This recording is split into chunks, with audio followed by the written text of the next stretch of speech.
Salut les amis, merci de nous rejoindre pour cette nouvelle vidéo sur la chaîne Autotrends et on est aujourd'hui en Suède entouré de toute cette neige pour découvrir le Toyota RAV4 GR Sport. Ce RAV4 GR Sport, eh bien, c'est la nouvelle finition sportive du RAV4 et ce badge on commence à le retrouver sur un peu tous les modèles de la gamme Toyota puisque on le retrouve déjà sur la Yaris mais aussi sur le Hilux par exemple et également sur la Yaris Cross. Et sur le RAV4, eh bien là, c'est la même recette qui est appliquée, à commencer bien sûr par cette nouvelle calandre en nid d'abeille avec le badge GR Sport bien en évidence. Ce nid d'abeille qu'on retrouve également autour des anti-brouillards pour les mettre un petit peu plus en exergue. Et puis on a des différences entre le modèle hybride rechargeable comme celui-ci et le modèle hybride normal. C'est-à-dire que sur l'hybride rechargeable, la lame de bouclier sera de cette couleur qu'ils appellent gunmetal, tandis qu'elle sera chromée sur la version hybride normale.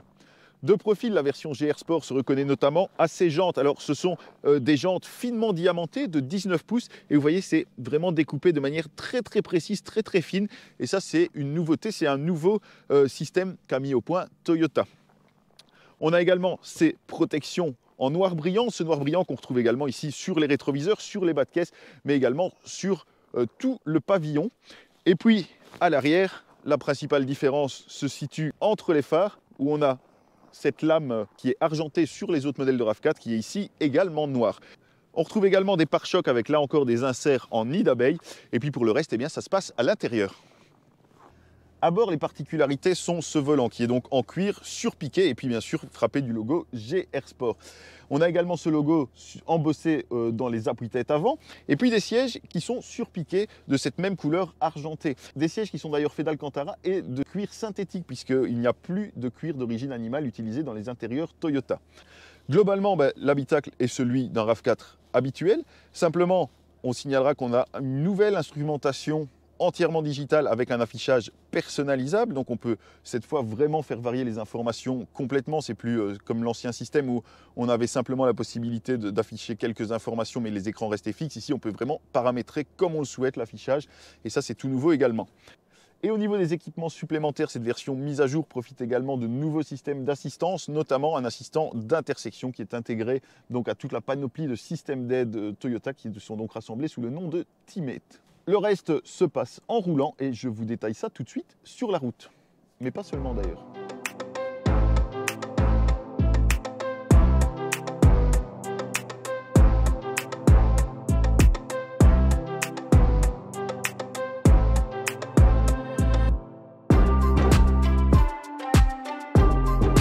Et on est donc parti au volant de la version hybride rechargeable puisque ce RAV4 GR Sport est disponible en deux versions, avec le moteur hybride classique, auto-rechargeable comme on l'appelle chez Toyota.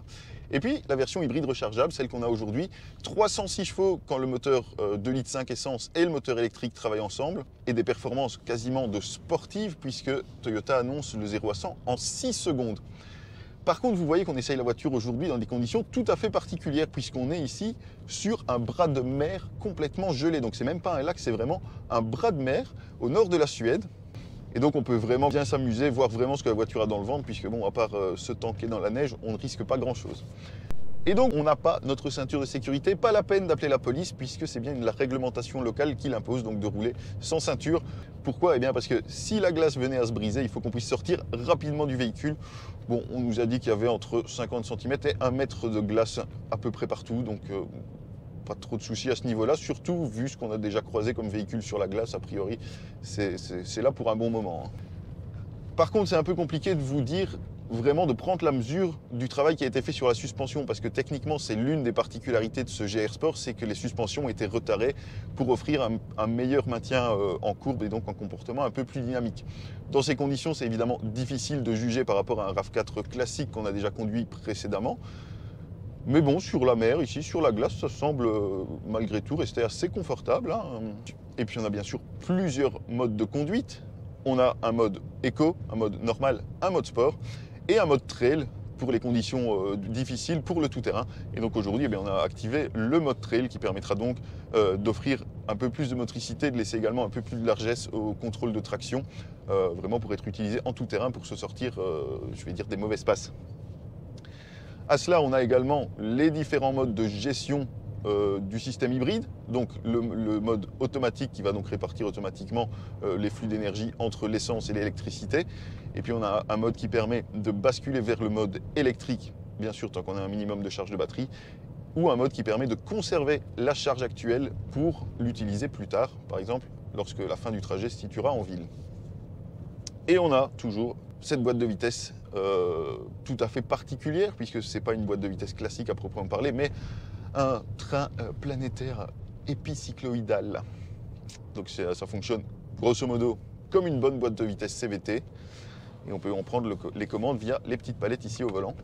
Donc c'est plutôt sympa puisque cette boîte est dotée de rapports fictifs pour éviter justement qu'elle ne monte trop dans les tours comme on pouvait l'avoir sur les anciennes générations d'hybrides chez Toyota. En termes de consommation, Toyota annonce 1 litre au 100 km grâce évidemment aux 66 km que permet la batterie sur son mode tout électrique. 1 litre au 100 de moyenne, mais ça dépendra, comme je le dis toujours lors des essais d'hybrides rechargeables, de la fréquence à laquelle vous chargerez la batterie et de vos trajets. Puisque si vous chargez la batterie, que vous faites exclusivement des petits trajets, eh bien vous pourrez atteindre une consommation de carburant, donc d'essence, théoriquement nulle. Et par contre, si vous ne chargez pas la batterie et que vous faites des longs trajets, bien évidemment, vous aurez une consommation bien plus élevée.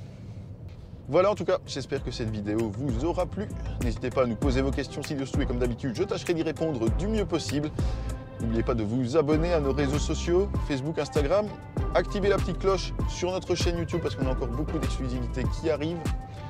Et puis, je vous quitte sur ces belles images. Je vous laisse profiter de ces belles images de ce RAV4 GR Sport dans la neige. Et on se retrouve très vite pour une nouvelle vidéo. Salut!